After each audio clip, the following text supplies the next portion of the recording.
Hi, you're listening to Behind the Bib podcast with Lisa Watkins. Real talk for every runner.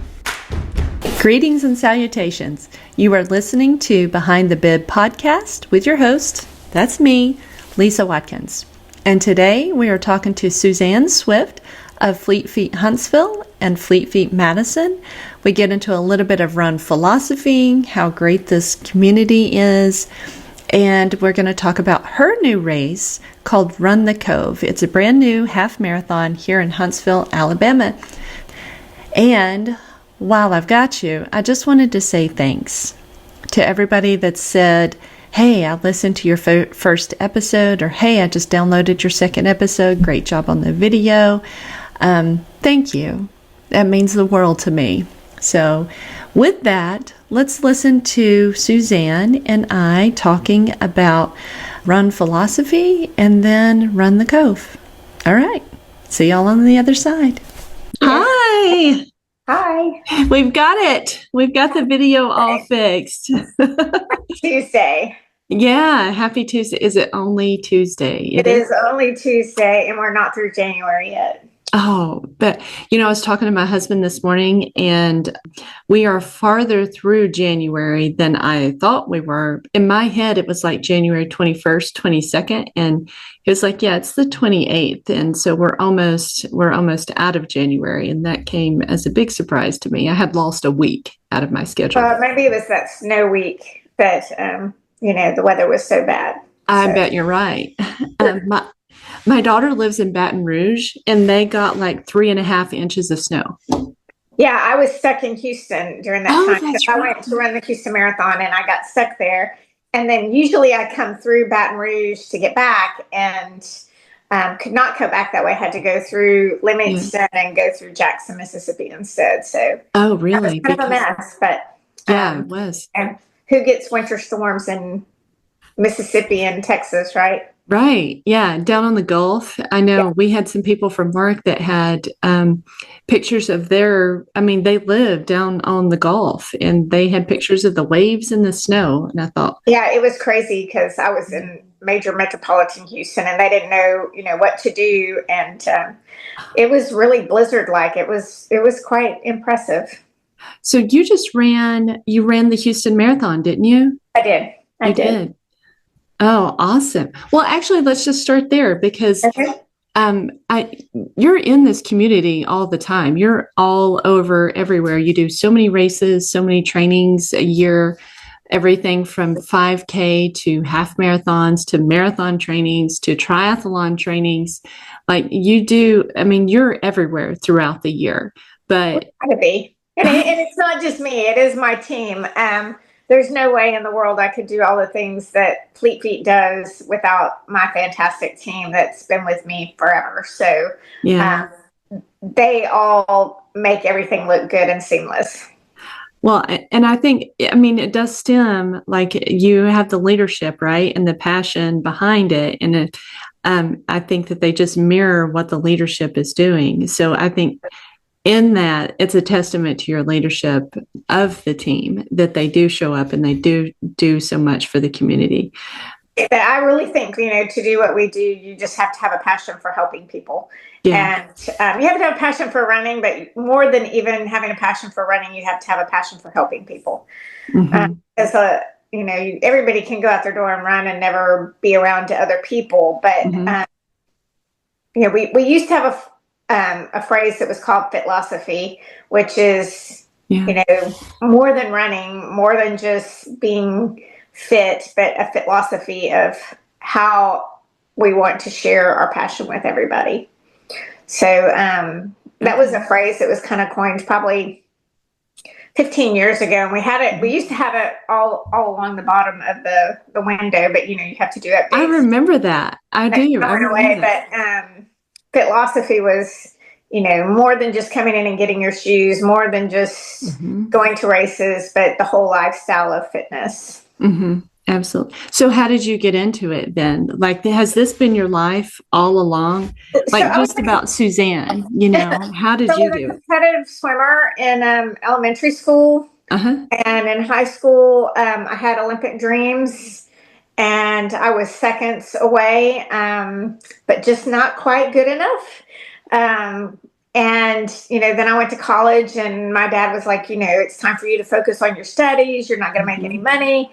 You're not going to be able to pay your bills swimming. So I was always an athlete. Always had that drive to get up in the morning and go to the pool. Then it was go to the pool. And if you know any swimmers, I do. It's a very intense sport. It's 2 hours in the morning, 2 hours in the evening of just swimming, then the strength training on top of that, and lots of eating. So a totally different kind of, you can't run 4 or 5 hours a day. Well, you can, but most people can't. But right. I grew up swimming, and then I was just like everybody else. I went off to college, and I stopped my freshman year. I didn't exercise very much, and I put on my freshman 15, just like everybody else. And I was looking for some kind of way to kind of combat the freshman 15, and I started running. And then as I got out of school, I met a guy, and that's where it usually happens, right? I met a guy, and he was a marathoner. Yeah. And he bought me my very first pair of running shoes because I was going to the gym, and I was running on the treadmill in a pair of pink Reeboks with the straps. Wow. You remember the pink Reeboks? Yeah. But the pink Reeboks with the straps. Oh, wow. Yeah. So he ordered me a pair of DS trainers, A6 DS trainers from Roadrunner Sports, which back then, that was where everybody got their shoes.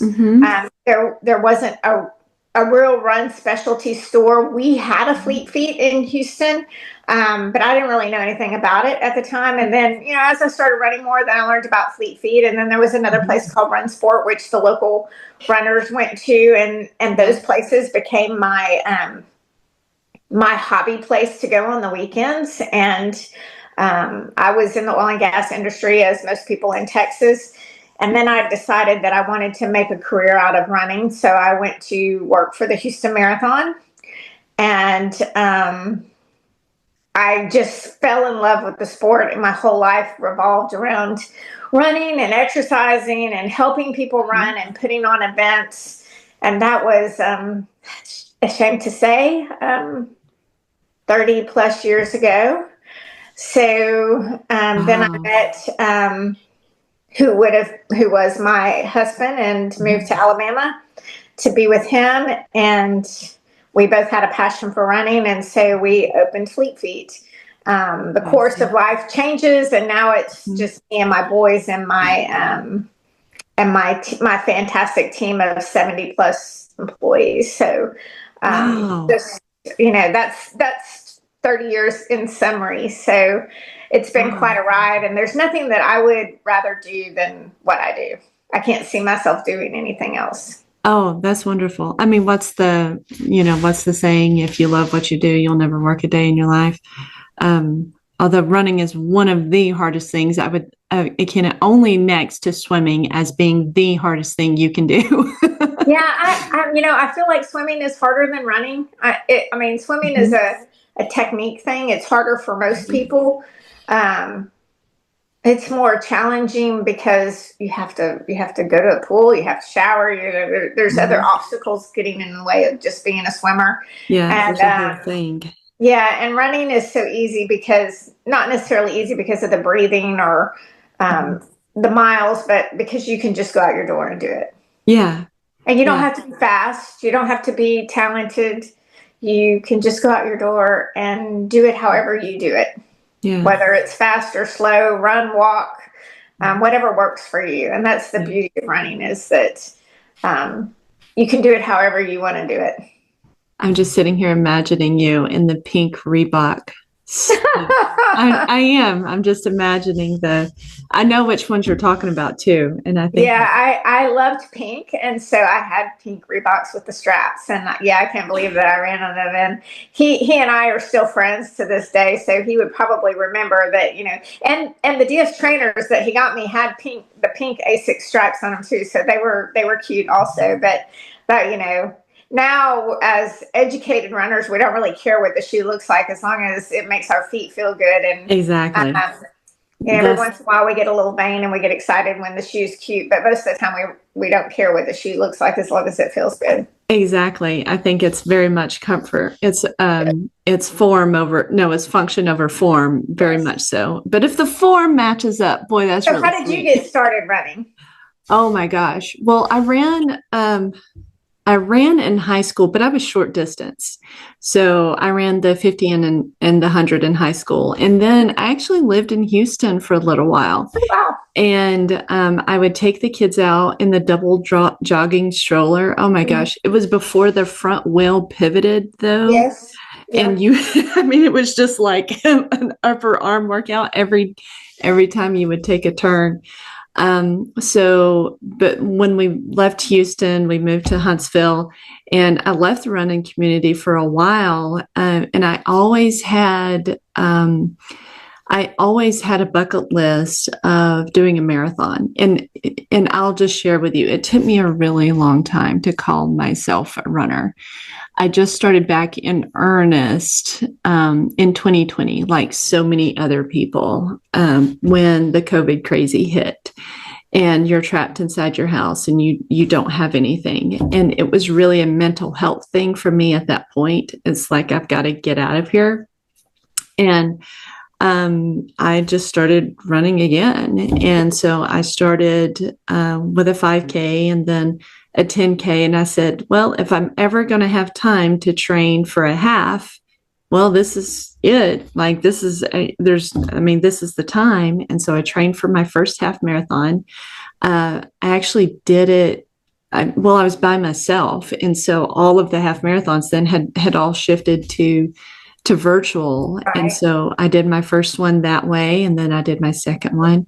And then I thought, well, they really say, your first marathon had always been a bucket list thing, but because I had always, I'm not a fast runner, right? Unless I'm like 50 or 100 meters, at least 20 years ago. Everybody's a fast runner for the last part of a race. Yes. Yeah, right. And so long distance was always a hurdle for me, right? And so through that whole COVID training, I worked my way up, and I was like, okay, well, if I'm ever going to train for a marathon, I'm going to do. It's now. It has to be now. And so I trained for my first marathon, which was the Disney Marathon in 2021. And because it was reachable for me, because the cutoff times were more lenient, right? You just had to stay in front of the balloon ladies. And in my head, like I think in so many other people's heads, I was just like, I just want to do one, right? Yeah. I just want to do one, right? And that's when they just set the hook. Well, that's what happened with me when I ran my first marathon, because I had this boyfriend who we ended up breaking up. And so I was like, well, all I have to do is beat his time and then I'll be done.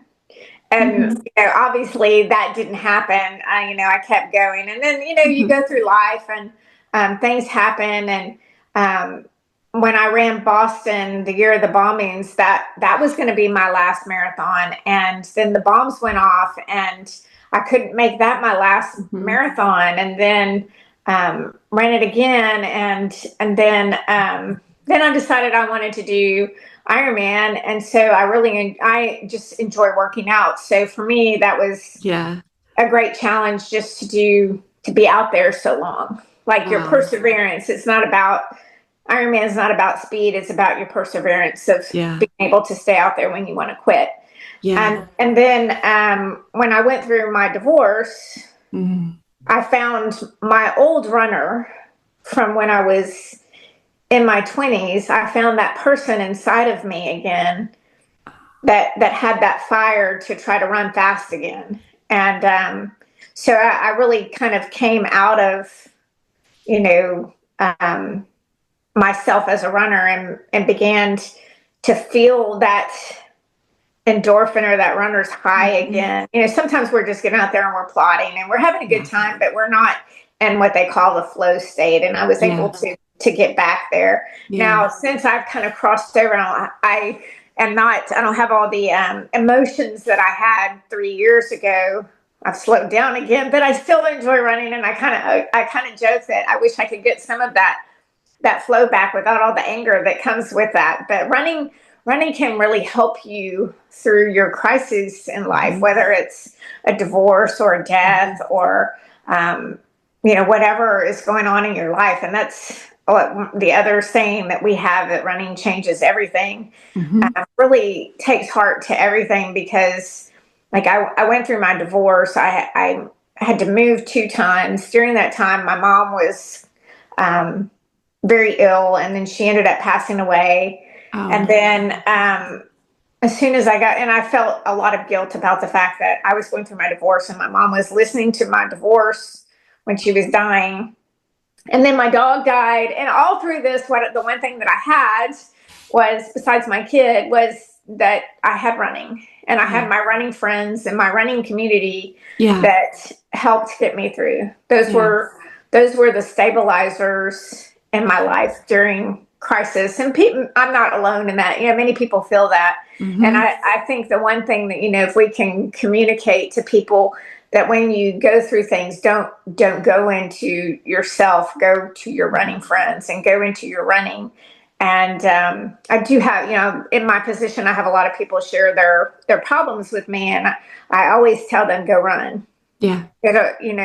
As bad as your day may feel, when you go out and run, you're going to feel better. It feels better. Yeah, I agree wholeheartedly. And I know we're supposed to be talking about your upcoming race, right? This is why I do want to get to that. But you said something that rings so true, is that it just helps so much. And when you find your tribe, when you find your run buddies, when you find your people that you go out and you go on your runs together, it's a different kind of relationships, and it's a different kind of support. And I know me and my run buddies, like, we meet at Fleet Feet all the time. And we go out, and those conversations, there's just some magic in it. Very cathartic. It's very cathartic. It is. It works out whether you're just, you're all of the 4-letter words, like your brain is nothing but 4-letter words, or on the opposite side of dealing with grief and loss and all of those things. And it just helps. It helps like nothing else that I've experienced anyway. It really does. And we can kind of, if we want to circle back to races, which your name of your podcast is Behind the Bib, and I can get deep into this. So I had a fear of racing as well. So because I'm so hard on myself, the expectation of performance, and that stems back from years of being a competitive athlete. Swimmer. So the one thing that when I went through my divorce, I conquered that I'm not afraid to show up, because really nobody else is paying attention to my time. And I think that's an important lesson for all of us to learn, is don't be afraid to show up, and show up and run your race, whatever your race is, fast or slow, and do it for yourself. Absolutely. And, it's whether it's a half marathon or a 5K, or even just going and walking a 5K or a mile, wherever you are. And I think that that's just as important for people to show up where they are. Yeah, absolutely. Well, you mentioned the half marathon, so let's talk about it. You have a new one then this year, right? We do. We're super excited. Excited. Okay, so let's talk about that. Let's talk about, it's called Run the Cove, right? Run the Cove. So have you run in Hampton Cove before? I have, and I have run on that. Okay, so I have to confess, I have like a thing where I don't want to pay for races, where I go out and, and I've run that Greenway all the time, but I signed up for this one. Because number one, I wanted to support your race. I wanted to support another half marathon in Huntsville. I saw your cutoff time, which is very generous. I wanted to support that as well. So just all of the things aligned, and so I signed up for it. Well, good. But yes, I've run that Greenway before. So the way the Hampton Cove or Run the Halves kind of started is years ago we started the Bridge Street Half Marathon, and we wanted to grow that into something, and it became a great race. It's still a great race, and we just wanted to do something new and different, like we did when we started Bridge Street. And Hampton Cove was just an area that was kind of untapped for putting on events. And it's a great place to train. Most of it is flat, except for the backside, which does have some hills. Yes, it does have some hills, but when you go up, you have to come down. So I used to live in Hampton Cove, and so those are my old stomping grounds and one of my old courses. And with our training groups, we often meet out there at the school and run those courses. Good. So we all kind of knew the area, and we kind of knew where we wanted to be. And going back and forth with the police on where we could run and where we couldn't run.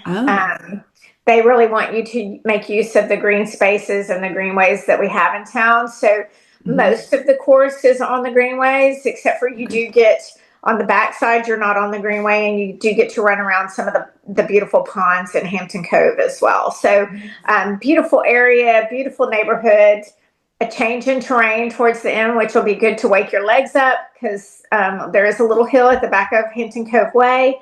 But then you get to come down Hampton Cove Way, which will be really fast. And you make the turn on Tantalon, and then back around the backside, back flat to finish. So, and we have some great new sponsors. The new Food City grocery store is going to be one of our sponsors. So we're excited about that. Marco's or Darren with Marco's Pizza is going to be a sponsor as well. He's always very giving and generous with our community. And Carhu, which is a Fleet Feet brand, a Fleet Feet only brand, is. Oh, I didn't know that. Yes, so I didn't realize that. Yes, so we're going to be with them, and then we have Dogology is going to give the first 100 to get their packets a pair of socks. Cool. We're doing a Comfort Colors long sleeve shirt for the race participants, which is what we did when we started Bridge Street. When we started Bridge Street, the very first shirts were Comfort Colors, and everybody loves those Comfort Colors shirts because they're so soft, and they just they really are. It's one of the first things you reach for, doesn't it? Yeah. So, and then a really cool medal, and we're still working on some of the logistics and trying to get more things that are going to make it special. I'm sure my team is probably going to show up and make pancakes like they've been doing at a lot of the last races that we've done. That's been a big hit to have the Fleet Feet team making pancakes at the finish line. So it should be a great event. That would be awesome. Pancakes at the finish line. Yeah, I need to. So the event is it's on Saturday, right? It's Saturday, March the 8th. So before it gets too hot, which should be great. And we just laid out the aid stations this afternoon. We should have 4 to 5 aid stations every 2 to 3 miles. Okay. And so it shouldn't be too bad. And hopefully, with it being early March and starting at 7 o'clock, it should be nice and cool still. So I think it's going to be great. At least we don't go up the waterfall, but I kind of wish we did go up the waterfall just because it's so pretty. But just super excited about creating something new that we can bring to Huntsville. And in my opinion, which is just my opinion, I think it's going to be the prettiest half marathon that we have outside of a trail race. So I said prettiest half marathon that we have on the road. Love Huntsville Half Marathon, love the Rocket City Marathon, love Bridge Street, but I think this is going to be the prettiest half marathon that we have. Just Hampton Cove is just a beautiful neighborhood. Well, I look forward to it myself. I know that greenway going down through there. So do you start at the middle school, or we're going to start on the other side? So we'll start on the other side of where Tortoise is, kind of like we do for Running of the Bulls. If you've done Running of the Bulls, and we'll go down the greenway towards the Flint River. We'll cross over the Flint River, then come out the back side of the Greenway. and make a left-hand turn on Old 431. And then we'll, at the ballparks, we'll turn left a little bit and go underneath the Eastern Bypass. Yeah, I know. Underneath the tunnel. Uh-huh. And then we'll hop on the ponds on the other side of Eastern Bypass. Okay. Run the ponds. And then we'll come back out on the backside, come back on Eastern Bypass, and then hit Little Cove, past Ripple Lane, kind of take a peek at the big houses on Ripple Lane, and then head on down to Hampton Cove Way, which is the backside of the neighborhood, and then finish along the backside of the Greenway and finish at the middle school. At the middle school. Okay. Yeah. So the start and finish are going to be the same as the running of the bulls. And we'll just make a bigger party and it's a longer race. So that sounds sounds great. I think Ruth Marie Oliver called it something like Running the Bulls and Cookie Dash had a baby or something like that. Like it's like the bigger version of Running of the Bulls and Cookie Dash combined. So yeah. So that's that sounds fantastic. That sounds you had me at pancakes at the finish line. Yeah, actually. So that's one of my Houston things. When I lived in Houston, I was the race director of a race called the Bayou City Classic. And we had IHOP as one of our sponsors, and they brought pancakes to the race. And I always thought that was fun. And so we got Blackstones for the store so that we can either do pancakes or do hamburgers, whatever is appropriate for whatever event. Yeah. When we do Run Fest down at McMullen Cove, we did pancakes in the morning and hamburgers in the afternoon. So we just kind of switched it up on the griddles. So, we're not just shoes, we make pancakes and hamburgers also. So we do it all.